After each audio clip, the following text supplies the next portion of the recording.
بسم اللہ الرحمن الرحیم۔ السلام علیکم۔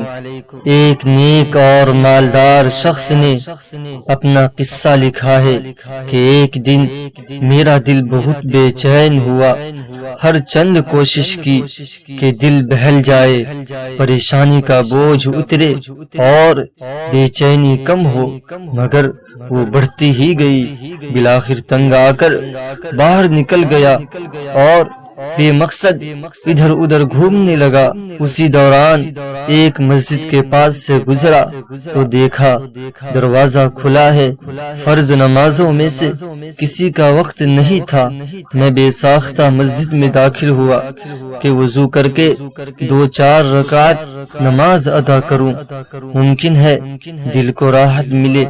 وضو کے بعد مسجد میں داخل ہوا تو ایک صاحب کو دیکھا، خوب رو رو کر گڑ گڑا کر دعا مانگ رہے ہیں اور کافی بے قرار ہیں۔ غور سے ان کی دعا سنی تو قرضہ اتارنے کی فریاد میں تھے۔ ان کو سلام کیا، مصافحہ ہوا، قرضے کا پوچھا، بتانے لگے آج ادا کرنے کی آخری تاریخ ہے، اپنے مالک سے مانگ رہا ہوں۔ ان کا قرضہ چند ہزار روپیے کا تھا، میں نے جیب سے نکال کر دے دیے۔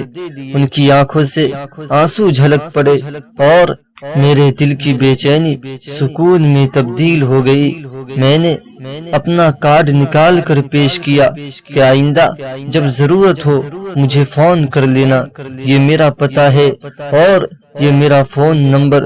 انہوں نے بغیر دیکھے کارڈ واپس کر دیا، فرمایا نہیں جناب، یہ نہیں، میرے پاس ان کا پتہ موجود ہے جنہوں نے آج آپ کو بھیجا ہے، میں کسی اور کا پتہ جیب میں رکھ کر ان کو ناراض نہیں کر سکتا۔